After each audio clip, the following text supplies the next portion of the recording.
త్యాగాన్ని తెలిపే కాషాయం, శాంతిని చూపే తెల్లదనం, పంట పొలాలను తెలిపే పచ్చదనం, ధర్మం నిలిపే అశోక చక్రం, ఇవన్నీ కలగలిపిందే మన జాతీయ పతాకం. జాతీయ గౌరవ చిహ్నాల పరిరక్షణ చట్టం 1971లోని నిబంధనల ప్రకారం జాతీయ జెండాను, జాతీయ గీతాన్ని, జాతీయ గౌరవ చిహ్నాలను, స్వాతంత్ర యోధులను గౌరవించడం పౌరుల ప్రథమిక విధి.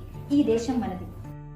పతాకంలోని కాషాయపు రంగు పై భాగాన ఉండేటట్లు జెండాను కట్టాలి. పతాక వందనానికి హాజరైన పౌరులందరూ, ప్రజలందరూ జెండాకు ఎదురుగా సావధానులై నిశ్శబ్దంగా నిలబడి వందనం చేయాలి.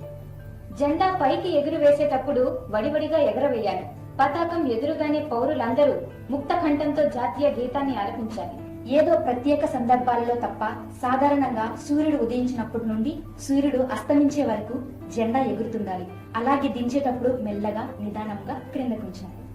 ఇతర దేశాల జెండాలతో మరియు ఏదైనా జెండాలతో కలిసి మన జాతీయ జెండాని ప్రదర్శించవలసి వస్తే అన్నిటికంటే కుడి భాగాన ఉండాలి. ఊరేగింపుగా వెళుతున్నప్పుడు ముందు భాగానికి కుడివైపుగా జెండా ఉండాలి.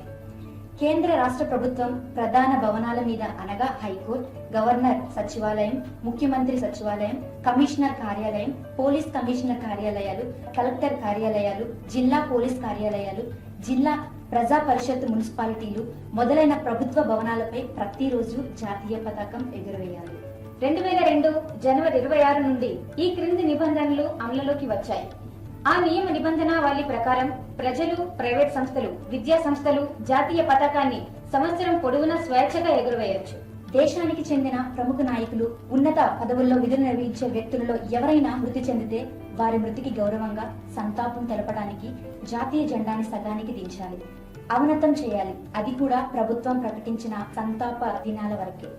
దేశ స్వాతంత్ర్యం కోసం అమరులైన వీరులను మరొక్కసారి స్మరించుకుంటూ స్మార్ట్ 9 ప్రేక్షకులందరికీ స్వాతంత్ర దినోత్సవ శుభాకాంక్షలు. జై హింద్, జై భారత్.